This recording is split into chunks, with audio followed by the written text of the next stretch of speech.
Nous avons 5 enfants. Alors, nous prions à la table et nous demandons aux enfants de prier. C'est comme une prière de communauté. Alors, lorsque nous demandons aux enfants de prier, et là, et mon épouse et moi, nous pensions à autre chose, alors nous ajoutons. Et puis, après quelque temps, nous réalisons que nous avons fait cela sans y penser. Nous avons juste ajouté à la prière de nos enfants. Et puis, une journée, ma fille, elle nous a dit, « Comment ça se fait que tu penses que notre prière n'est pas assez bonne? » Alors là, j'ai dit, oh, j'ai pas réalisé que lorsque je disais béni Pasteur Larry ou Steve, notre ami qui vient d'aller en mission, lorsque je faisais cela, c'est comme ça communiquait à ma fille que sa prière ne comptait pas. Alors nous avons arrêté de faire cela. Et nous allons attendre à demain pour prier ce que nous voulons prier. Alors, ce que je voulais dire, Pasteur Dave, c'est je ne voulais pas que tu penses que ta prière ne comptait pas, qu'elle n'était pas importante. Combien d'entre vous étaient à la conférence à l'automne? Alors, vous me connaissez un petit peu. J'ai été avec Dove International pendant 35 ans. J'ai un bac en ingénierie. Je suis un ingénieur et j'aime voir comment les choses fonctionnent. Et même dans le royaume de Dieu, j'aime ça, décortiquer les choses et de voir chaque chose à sa place. La semaine dernière, je faisais un séminaire, une conférence avec des jeunes. Et je leur enseignais comment avoir une vision devenir la réalité. Comment prendre les idées qui sont là en haut, mais comment les mettre terre à terre et les mettre à un point de vue pratique. Alors, une des choses que j'ai dit, une des choses essentielles de compléter une vision, c'est de commencer. Il y a beaucoup de gens qui parlent de beaucoup de choses, qui vont ouvrir une entreprise, qui vont retourner à l'école, qui vont ouvrir un magasin de fleuristes, mais 5 ans plus tard, ils sont toujours là à y penser, à en parler. Mais vraiment, il faut commencer quelque chose. Ça, c'est la partie pratique de moi. Je suis un penseur stratégique. Et puisque je suis un Américain, je vais parler du football américain. J'aime voir la balle lorsqu'elle va au bout du champ. Et une partie de cela, c'est de faire les choses pour Dieu, de les réaliser. Alors, laissez-moi partir sur le message. Je crois que Dieu m'a donné quelque chose de spécifique pour cette congrégation et mon épouse elle se joint à moi pour vous saluer. Nos enfants sont plus vieux, donc d'habitude, mon épouse voyage avec moi, mais aujourd'hui, elle est restée. Au début de l'année, au mois de janvier cette année, nous avons fait un jeûne de 21 jours et j'ai cru entendre le Seigneur me dire quelque chose pour le début de l'année avec des paroles prophétiques.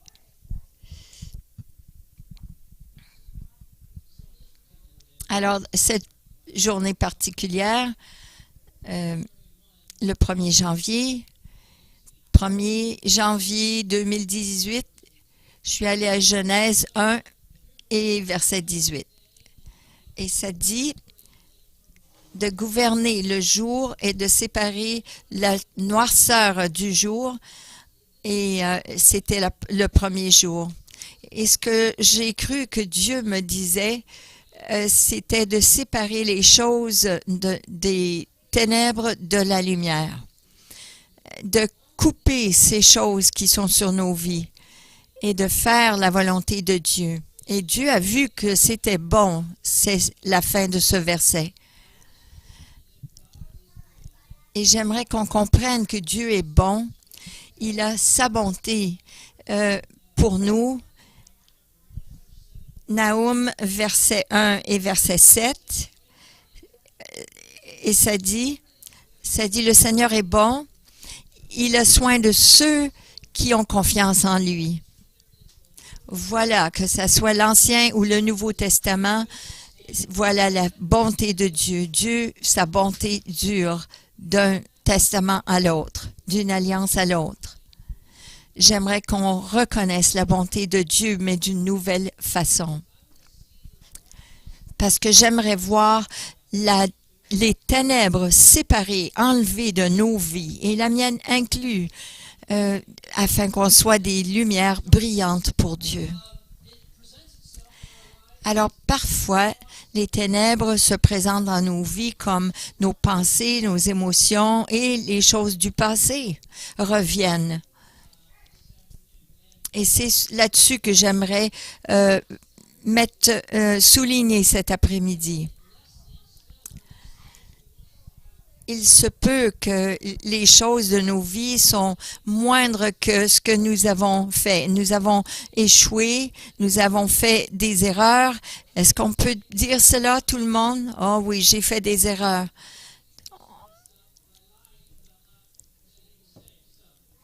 Et le restant de vous qui n'ont pas levé les mains, vous avez fait des erreurs juste en ne pas admettant que vous faites des erreurs.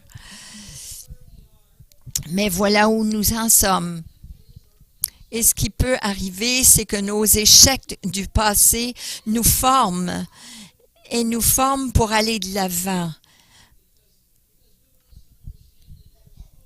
Nous voulons comprendre qu'il y a de l'espérance d'une autre façon, d'une meilleure façon. Alors, nous allons regarder 2 Chroniques.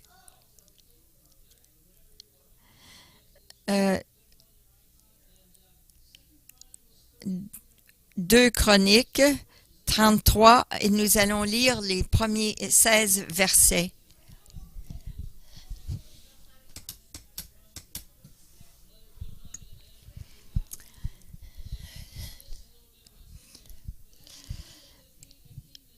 Et comme nous regardons Manassé, le roi de Juda, nous allons voir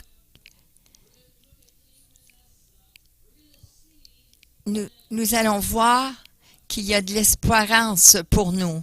Parce que je peux vous dire maintenant, il n'y a personne ici dans cette pièce, personne qui regarde par vidéo, qui regarde l'audio, qui écoute l'audio, a fait tant d'erreurs que Manassé, le roi de Juda.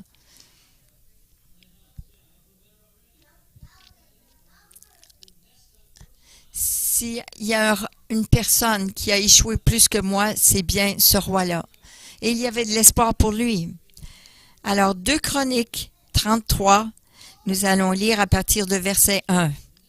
Manassé devient roi à l'âge de 12 ans et il est roi à Jérusalem pendant 55 ans. Il fait ce qui est mal aux yeux du Seigneur. Il imite les actions horribles des peuples que le Seigneur a chassés du pays pour laisser la place aux Israélites. Alors, tous les Philistins, les Canaanites, et maintenant, Manassé dirige les peuples, ceux qu'ils avaient mis en dehors, qu'ils avaient chassés, il les invite maintenant à revenir. Il reconstruit les lieux sacrés que son père Ézéchias a démolis. Ézéchias, le père, était un bon roi. Il élève des autels en l'honneur des Baals. Il fabrique des poteaux sacrés. Il adore les astres du ciel et il les sert. Il les adorait. Il ne les étudiait pas, il les adorait. Il dresse d'autres autels dans le temple de Jérusalem. Au sujet du temple, le Seigneur a dit, c'est là que je montrerai ma présence. Il construit aussi des autels en l'honneur des astres du ciel dans les 2 cours du temple. Il brûle ses fils en sacrifice dans la vallée de Hinnom. Il lit dans le ciel et essaye de deviner l'avenir. Il consulte ceux qui interrogent les morts. Il fait de plus en plus ce qui est mal aux yeux du Seigneur et provoque sa colère. Je peux admirer ces choses, mais je ne les adore pas. Je peux voir la gloire de Dieu comme créateur. Mais nous adorons le créateur et non la création. Et voilà ce que Manassé a fait. C'était l'erreur. Donc, il a sacrifié ses enfants. Il a pratiqué la divination, la sorcellerie. Il a fait beaucoup de mal aux yeux du Seigneur et il a provoqué sa colère. Il a fait aussi sculpter la statue d'un faux Dieu. Il l'a placée dans le temple. Pourtant, Dieu a dit à David et à son fils Salomon, « C'est dans ce temple et c'est à Jérusalem que je montrerai pour toujours ma présence parmi les humains. J'ai choisi cette ville parmi toutes les villes des 12 tribus d'Israël. Je ne ferai plus partir le peuple d'Israël de tous côtés, loin du pays que j'ai donné à ses ancêtres. Je ne le ferai plus. Mais à une condition, il doit respecter tout ce que je lui ai commandé, toute la loi ainsi que les règles et coutumes données par l'intermédiaire de Moïse et leur obéir. » Alors le Seigneur parle à Manassé et à son peuple.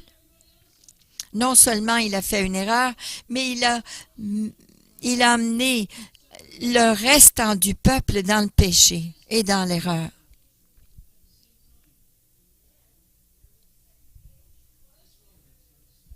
Ça, c'est important, notre discussion.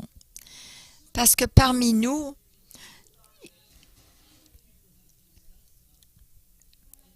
il y a des choses, des échecs que nous avons faits, mais il y a aussi des choses, des gens du passé, eux ont fait des erreurs et ça a affecté nos vies. Aucun de ces échecs-là sont permis de former qui nous sommes aujourd'hui. Alors le Seigneur parle à Manassé et à son peuple, mais ils n'y font pas attention. Voici un bon signe, c'est que Dieu continue de parler à son peuple. Mais les mauvaises nouvelles, c'est qu'ils ne font pas attention. Alors le Seigneur envoie contre eux les chefs de l'armée du roi d'Assyrie. Ils prennent Manassé, ils lui passent décroché dans les mâchoires, ils l'attachent avec des chaînes de bronze et l'emmènent à Babylone. Et cela me donne une image qui n'est pas bonne.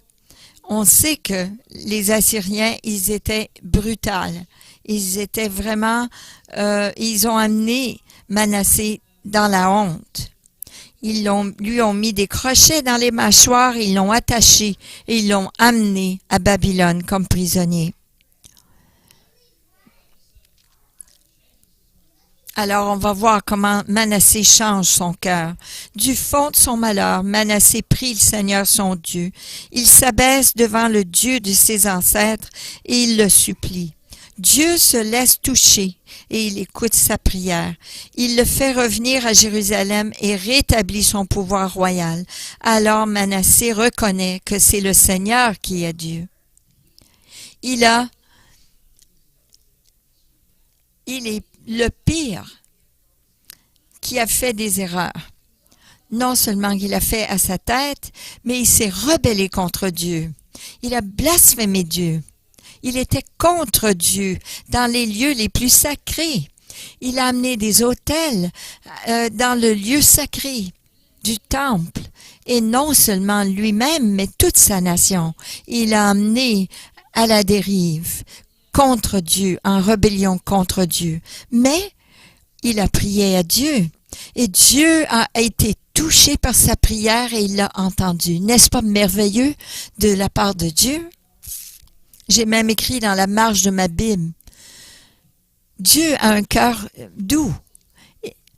C'est sûr que toutes nos décisions ont des conséquences.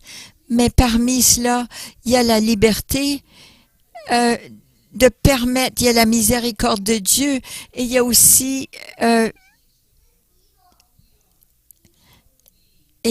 aussi la douceur que Dieu, nous voulons que Dieu nous forme. Je peux seulement dire que je crois qu'il n'y a personne dans cette pièce qui a fait pire que lui, que Manassé. Alors nous sommes bien positionnés pour recevoir de Dieu. Il y avait la grâce pour Manassé, pour tous ces gens, pour lui, non seulement lui, mais tous ces gens qui l'ont suivi. à cause qu'eux, ils ont subi à cause des conséquences de Manassé, de ses choix.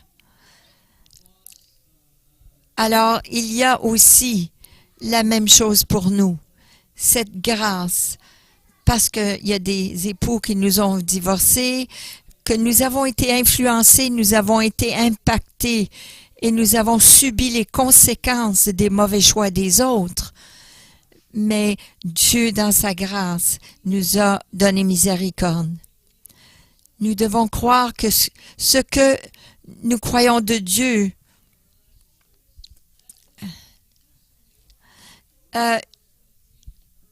Proverbe 23 et verset 7 dit ceci, comme nous pensons dans nos cœurs, voilà ce que nous sommes.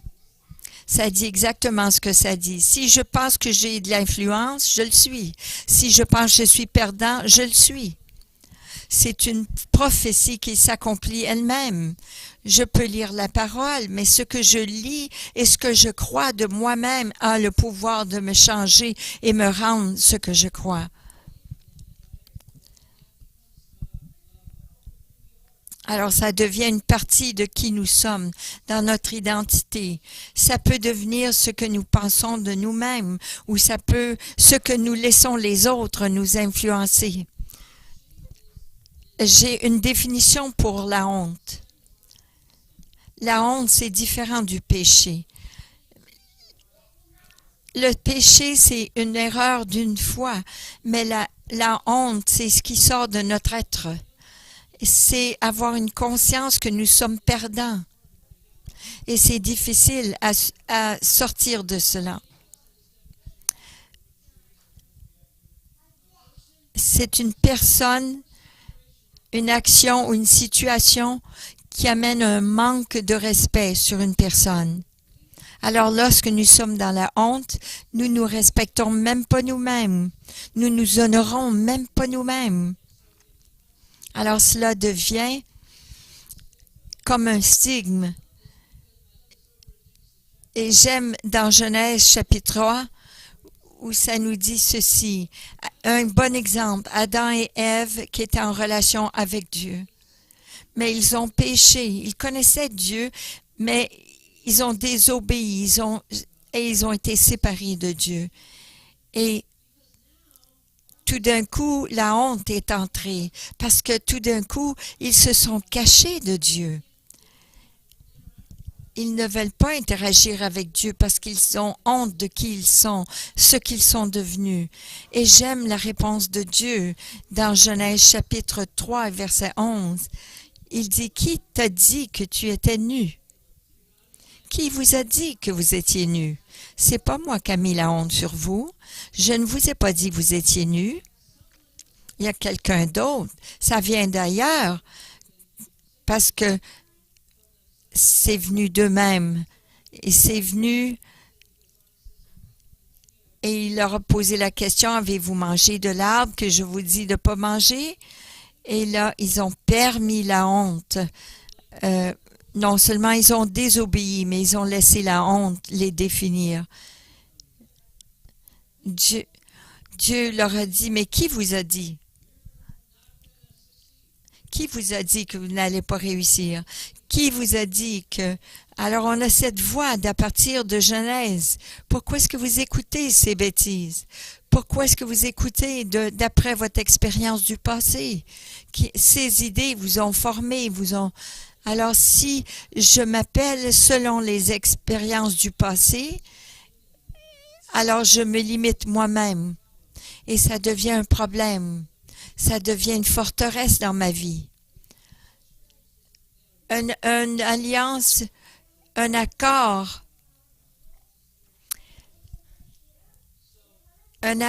avec des mensonges nous limite dans le but et le plan de Dieu pour notre vie. Et ce que j'aimerais vous dire, c'est qu'on peut être libéré de nos échecs du passé. On peut être libéré des actions des autres, qu'on soit victime, que ce soit notre pasteur, que ce soit notre enseignant, que ce soit le gouvernement, que ce soit mon professeurs, des gens qui nous ont affectés, nous ont donné de l'adversité. Mais ces choses-là n'ont pas besoin de nous former comme caractère et nous empêcher d'aller de l'avant et d'avoir de l'espérance pour l'avenir. Notre identité doit venir de Dieu parce que Dieu est notre Père. Et parfois, je donne cet exemple. On n'a pas de bébé ici, mais un bébé est né. Et qu'est-ce qui arriverait si un bébé commencerait et ne verrait jamais quelqu'un marcher? Ce bébé-là serait toujours en train de ramper à quatre pattes. Le parent devient un modèle. Et le bébé doit regarder ses parents, il doit avoir un meilleur chemin.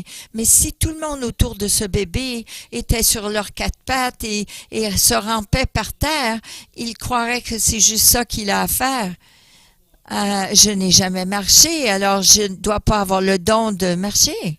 C'est ce qu'il devrait penser. Mais l'enfant voit les parents debout. Alors l'enfant se lève à l'image de ses parents. Alors nous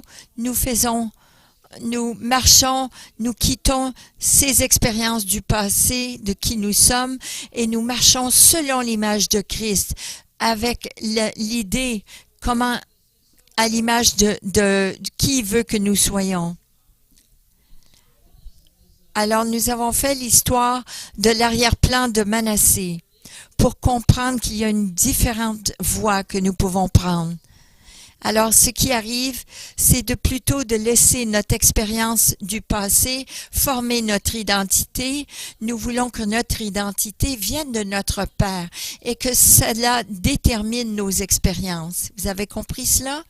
Alors, au lieu de laisser l'expérience du passé nous déterminer qui nous sommes, nous voulons qui nous sommes, notre identité à nous présentement, déterminer nos circonstances. Nous ne sommes pas affectés par les circonstances du présent, mais nous affectons nos circonstances du présent. Des chrétiens devraient être le thermostat et non le thermomètre. Dans cette pièce, il y a une température. Un thermomètre, ça lit la température telle que c'est. C'est froid, c'est pas une bonne atmosphère, c'est trop chaud, je me sens pas bien aujourd'hui. Ça, c'est la température. Mais au lieu de lire la température, le thermostat, ce qu'il fait, c'est il établit la température. Alors, lorsque nous allons au bureau, que nous allons dans les ministères, que nous soyons dans notre environnement ou dans notre ville, au lieu de laisser cela nous affecter, nous sommes les thermostats qui changeons le climat spirituel dans cette place. Alors, nous avons littéralement et voilà ce que la parole de Dieu dit. Ce 1er Jean 2, 27, ça dit « L'onction que nous avons reçue de lui demeure en nous. » Dieu dit qu'il y a une onction en nous, même si on ne le ressent pas. Ah, j'ai fait une erreur encore la semaine dernière, mais vous avez une onction dans votre vie. Vous avez une onction, que ce soit la semaine dernière ou il y a 20 ans ou 30 ans, ces expériences ne peuvent pas déterminer que vous allez de l'avant. Alors, littéralement, nous voulons voir ces choses remuer et enlever de nos vies afin qu'on puisse aller de l'avant et faire les desseins de Dieu. Et j'ai un dicton ici, quelque chose que Winston Churchill a dit. Il a dit que la réussite, c'est d'aller d'échec en échec sans perdre son enthousiasme. Alors, n'ayez pas peur de cela, parce que l'échec fait partie de la réussite. Pensez à ceci, la plupart des disciples Il y a eu les 12 et ensuite les 70, mais la plupart des 12 ne rencontreraient pas le critère de caractère d'un apôtre ou d'un pasteur aujourd'hui dans le ministère. Un ancien de l'Église. Oui, je crois qu'il doit être un homme de Dieu, avoir du caractère et vraiment avoir ses qualités. Mais ce que nous comprenons, c'est que Dieu travaille avec nous là où nous sommes. Nous n'avons pas besoin d'être parfaits. Ça fait rien si vous avez été divorcé, si vous avez été congédié de votre travail, même si vous avez eu une chicane avec votre voisin. Et que vous avez un voisin qui ne veut plus vous parler. Mais ce que nous comprenons est ceci, c'est que ces choses ne peuvent oui, permettre la honte de rentrer, mais ces expériences de vie, Dieu dit que nous avons une onction et que ça vient de lui. Et ce n'est pas basé sur la façon que nous ressentons ou sur nos échecs ou nos expériences du passé. Je pourrais dire de vous tous qu'il y a eu des temps où Dieu a vraiment percé au travers de nos vies, même si on ne ressentait pas l'onction de Dieu. Oui, il y a plusieurs d'entre nous qui peuvent dire cela. J'ai vu que Dieu a vraiment percé au travers de cela. Je peux penser à un événement qu'on était au Brésil, qu'on faisait, on était dans le nord-est de Brésil, Rosario de Norte. Et c'était dans le nord du Brésil. On était là avec une équipe. On faisait de l'évangélisation. Et premièrement, la bonne nouvelle, c'est que on est arrivé là et immédiatement, je suis un voyageur nouveau et personne m'avait parlé de la diarrhée. Et les premières journées que j'étais là, je buvais tout, je mangeais tout et c'est culturel. Et toute cette nourriture brésilienne, c'était merveilleux, mais là, on est au Brésil, on est dans une maison où c'est qu'il y a un grand couloir et la façon qu'il dort, c'est dans un hamac. Et moi, je suis tout à fait à l'autre bout où il y a des gens dans le couloir avec ils sont couchés dans des hamacs. Et là, la toilette est tout à fait en arrière de la maison. Et me voilà dans la nuit, me lever pour aller à la toilette 10 fois ou même 5 fois et passer au travers de ces hamacs. Oh là là, les gens me disaient, « Oh, tu t'es levé encore cette nuit? » Mais je me sentais pas bien et je me sentais pas non plus remplie de l'onction. Et comme la semaine continuait de se poursuivre et on essayait d'évangéliser ces Brésiliens, de leur parler du Seigneur et avec un traducteur portugais.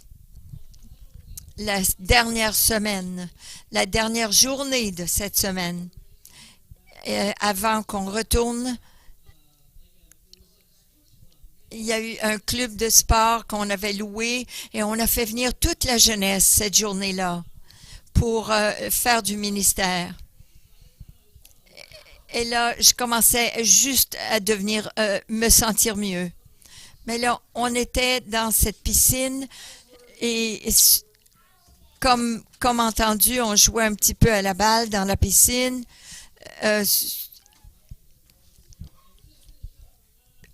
On venait de terminer, puis de se rafraîchir. Mais là, il y avait un jeune qui était en train de se noyer dans le fond de la piscine. Puis là, on était en train de leur dire Dieu les aime et que Dieu a un plan pour leur vie. Et puis là, ce jeune-là, il était dans le fond de cette piscine. Et puis là, il y a quelques-uns d'entre nous qui étaient là. Puis là, on s'est mis à prier. On a commencé le bouche à bouche. On a commencé de faire la respiration. On a prié en langue. On a prié la prière d'accord. On a prié toutes les prières qu'on pouvait prier. Et il n'y avait pas de réponse. Et puis là, on déclarait des choses. On ne sentait pas vraiment l'onction parce que ça n'allait pas de la façon qu'on voulait. Mais comme nous prions au nom de Jésus, soudainement, il s'est tourné sur le côté et là, il s'est mis à tousser et à cracher de l'eau et respirer. Puis là, on ne sait pas combien de temps il a été dans le fond de la piscine. Il a été conduit à l'hôpital pendant une journée ou deux. Et puis là, on avait appelé aux États-Unis pour demander aux gens de prier. Et je ne croyais pas vraiment. Je croyais que j'étais un échec. Un échec et que personne n'avait été sauvé et que j'avais pas réussi. Je suis revenue vraiment pensant que pas avoir d'onction. Mais je vais vous dire qu'après cela, toute la jeunesse est devenue chrétienne. Et plusieurs d'entre eux sont devenus des pasteurs aujourd'hui.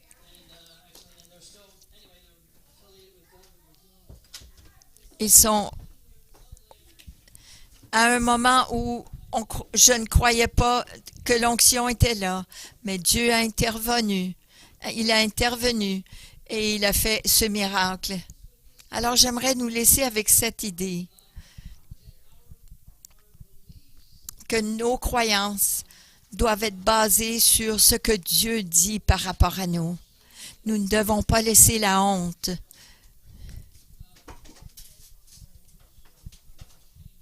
En parlant de la honte, j'étais dans notre communauté, nous avons 5 enfants, donc nous avons été bien impliqués au niveau de l'école, le gouvernement de l'école, tout ce système scolaire. Et pendant une période de temps, je croyais que les chrétiens devaient s'impliquer. Alors j'ai commencé à servir sur ce comité. Et j'ai été élue sur comme membre du conseil. Il y avait 5 membres sur ce conseil. Et finalement, après quelques années, j'ai été élue pour être le président de ce conseil. Par aucune erreur de moi. J'ai été élue président du conseil de l'école. Il y a eu une grosse controverse. Et le surintendant a commencé à parler de changement d'école. Et là, toute la communauté était en guerre. Et tout le monde parlait. Et qui est le président de l'école? Moi. Alors toute cette colère cette colère a été déversée sur moi. Et après quelque temps, nous avons commencé à avoir une réunion publique. Et ce soir-là, il y avait 300 personnes, 300 parents qui étaient en colère, qui étaient là, présents à cette réunion. Qui étaient sur cette plateforme? Moi. Et c'était même pas mon idée. Mais toute cette colère était dirigée vers moi, comme si c'était ma faute. Et j'ai été faussement accusée. Je me rappelle d'avoir crié et prié à Dieu. Seigneur, je suis en train d'être crucifié.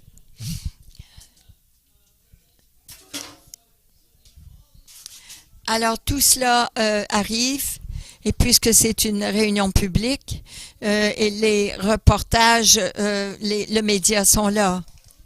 Alors le lendemain, je suis sur les manchettes du journal. Une grosse photo une petite photo de moi, une grande photo de tout ce groupe de contestateurs. Les gens en colère. Et il y avait des mauvaises nouvelles. Et j'ai été humiliée devant toute la communauté. Dieu a racheté tout cela. Et ça a pris quelques années, une autre année. Mais j'ai eu une grande opportunité de laisser la honte se reposer sur moi, même si c'était hors contrôle, cette situation était hors mon contrôle. J'aurais peut-être fait les choses différemment, mais ce que je comprends de ceci, c'est que Dieu, le péché, vous savez, ne sera jamais retiré de notre vie. Mais la honte, basée sur les événements du passé, cela peut être retiré. Alors, j'aimerais vous tourner à Ésaïe. Ésaïe 54. Ésaïe 54 et verset 4. Sûrement, ça doit être familier pour vous. Le Seigneur dit ceci: n'aie pas peur, tu ne seras plus couverte de honte. Ne sois pas troublé, on ne t'insultera plus. Tu oublieras la honte que tu ressentais quand tu étais jeune. On identifie la jeunesse avec la honte, avec des erreurs. Tu te souviendras plus des insultes qu'on te lançait quand tu étais veuve. Dans la plupart des situations, est-ce qu'une veuve, elle a une faute? Est-ce qu'elle est fautive parce qu'elle est veuve? Non. C'est la mort de son époux. C'est pas ça, c'est sa faute. Peut-être qu'elle l'a tué, son mari. Là, ça serait sa faute. Mais dans la plupart des cas, si elle devient une veuve, c'est parce que son mari est mort. Et c'est pas sa faute. Mais la Bible dit: ne te rappelle plus, ne te souviens plus des insultes que te lançaient quand tu étais veuve. Il y a des expériences de votre passé qui vous ont influencé, qui n'étaient pas votre faute. Vous avez perdu votre travail, vous avez été accusé faussement. Ce n'était pas vos actions. Mais Ésaïe 54, 4, ça nous dit: on les oubliera. Alors, je vous invite à vous lever.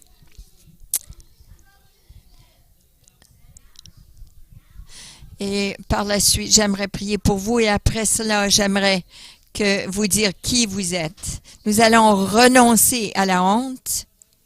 Nous allons entrer dans la bonté de Dieu, de qui Dieu dit que vous êtes. Nous n'allons pas permettre le passé, les événements du passé et nos échecs de nous définir. Alors je prie, Père, au nom de Jésus, je prends autorité sur la honte et je relâche le peuple de Dieu. Et je déclare que les échecs du passé,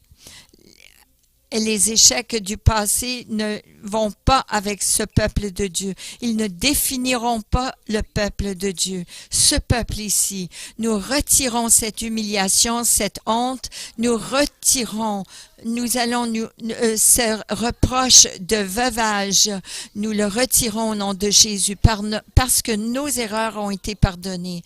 Et les erreurs que les autres ont fait, nous les relâchons, ces gens-là qui ont péché contre nous. Nous sommes libres, car leur expérience ne définira pas qui nous sommes. Au nom de Jésus. Au nom de Jésus. Amen. Merci Seigneur. Merci Seigneur. Alors je vais dire quelque chose, j'aimerais que vous répétiez après moi.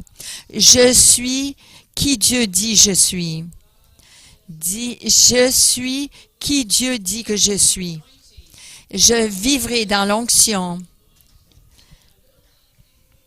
Et je ne serai pas remuée, je ne serai pas changée, déstabilisée par la façon que je ressens. Je ne serai pas un thermomètre, mais je vais être un thermostat.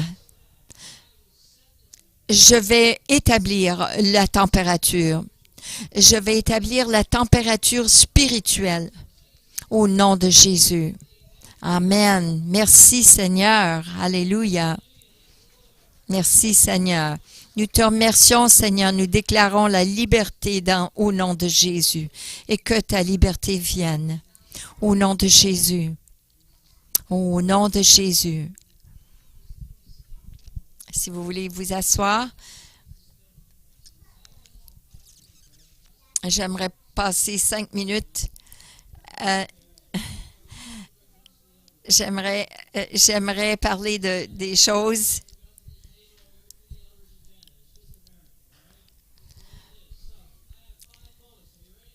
Alors, j'ai 5 balles. Je vais les lancer dans l'air. Des 5 choses qui vont changer votre vie.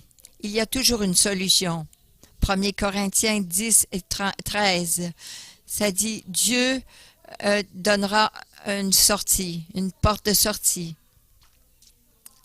Et cela, numéro 2. Vous saurez toujours quoi faire.